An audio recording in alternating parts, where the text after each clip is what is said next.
parce que vous êtes la première personne à pouvoir agir sur votre vie. Bienvenue sur le podcast Mieux Vivre. Je suis Tania Lafort, je dirige le centre de formation Réa Active à Annecy, formation en PNL, coaching, hypnose. Le podcast Mieux Vivre, c'est chaque semaine une thématique précise pour mieux vous comprendre les mécanismes de votre cerveau en toute simplicité. Chaque semaine, découvrir un outil concret par épisode et en quelques minutes. Pour vous aider à rebondir face aux difficultés de la vie, à réussir vos projets et ou tout simplement à être au top de vous-même. Si vous appréciez ces podcasts, pensez à vous abonner et à partager. Bonne écoute à vous. Voyons maintenant la méthode DESC. Qu'est-ce que la méthode DESC ? On avait déjà vu ensemble la communication non violente avec ses 4 étapes. L'effet, le ressenti, le besoin et la demande. Et le DESC, c'est une méthode qui est très très utilisée en entreprise. Il va s'agir en fait de résoudre un problème sans accuser l'autre, sans porter de jugement de valeur et de proposer une solution. L'idée, c'est que de la même manière, on va fonctionner en 4 étapes, s'appuyer sur des faits concrets, sans jugement, pour traiter une erreur ou pour formuler une critique, mais constructive. C'est un bon complément de la communication non violente. Et donc, il y a 4 étapes pour la méthode DESC. La première étape, c'est le D, comme décrire les faits. La deuxième étape, c'est le E, comme exprimer ses émotions. La troisième étape, c'est le S, comme spécifier des solutions. Et la 4e étape, c'est le C, comme conclure.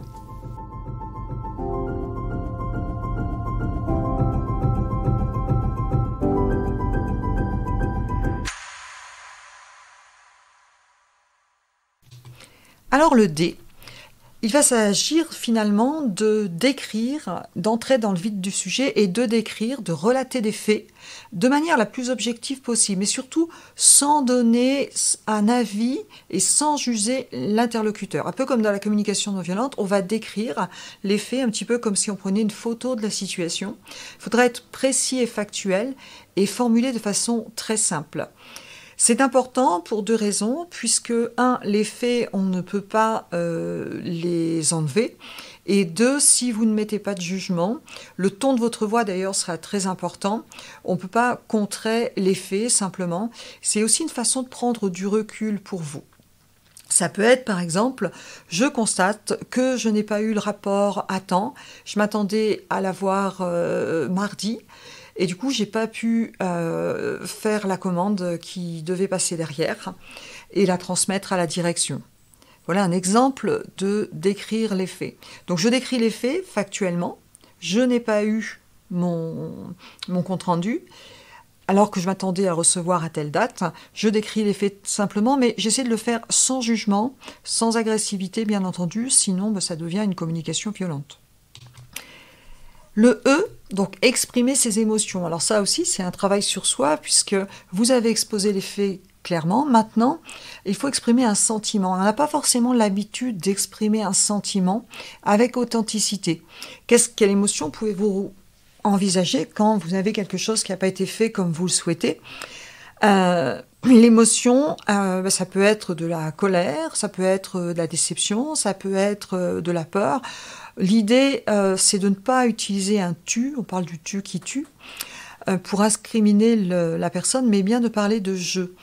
Je suis embêtée, je suis agacée, je suis ce que vous voulez, je suis déçue, je suis embêtée de ne pas avoir eu le contrat dans les temps. Voilà, ça c'est exprimer une émotion. Mais c'est important de passer par cette étape d'exprimer les émotions sans être accusateur. Donc c'est important d'ailleurs quand on utilise la méthode DESC ou la CNV d'être dans un état interne plutôt serein, puisque sinon vous risquez d'avoir un ton qui gâche finalement toute la technique. Donc, je m'attendais à avoir ce contrat pour telle date. Il se trouve que je ne l'ai pas eu, donc je n'ai pas pu passer la commande pour mon client, transmettre à la direction. Je suis très embêtée à cause de ça. Eh bien, voyons maintenant la 3e étape. Eh bien, la 3e étape consiste à spécifier des solutions. Alors, vous pouvez faire 2 choses, ou proposer une solution, ou demander à l'interlocuteur de trouver une solution. Ça pourrait être, je vous propose maintenant de mettre une deadline plus tôt pour être sûr d'avoir le contrat dans les temps, ou qu'est-ce que vous me proposez pour résoudre ceci, ou pour être sûr que la prochaine fois ça se passe différemment. Donc en fait, ça va être intéressant vraiment de faire participer la personne, je pense, quand c'est possible. Mais en tout cas, si vous trouvez une solution, ça a du sens, puisque derrière, on va le voir, il y aura le C de conclure et aussi le C de conséquence. Ce qui me semble intéressant, c'est de dire aussi quelles vont être les conséquences positives de la solution que vous proposez. Eh bien, ce que je propose, c'est de mettre une deadline avant, de façon à pouvoir avoir les résultats et puis de résoudre le problème. Donc, proposer, donner les conséquences, ça me permettra d'anticiper, ça vous permettra d'anticiper aussi, expliquer les conséquences. Et puis, la dernière phase, c'est aussi le C de conclure. Eh bien, c'est résumer finalement ce qui a été dit.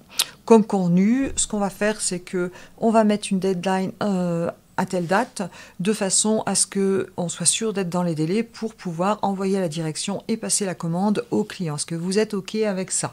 Ça peut être ça, ou bien sûr, faire intervenir la personne et la faire réfléchir suivant cette méthode.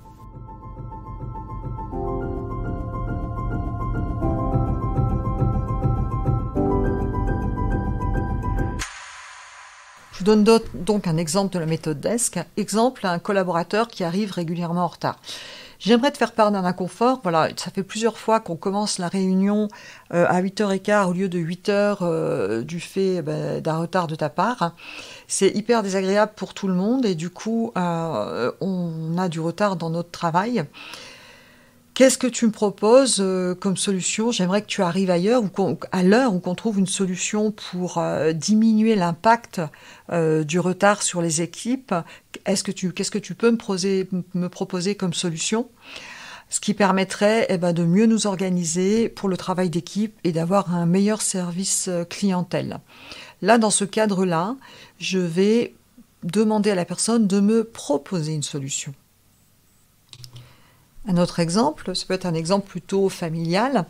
Eh bien, le D, voilà, je travaille, comme tu le sais, toute la semaine. Le week-end, je fais le ménage et je constate, quand je passe dans ta chambre, que, il y a des affaires sur le sol.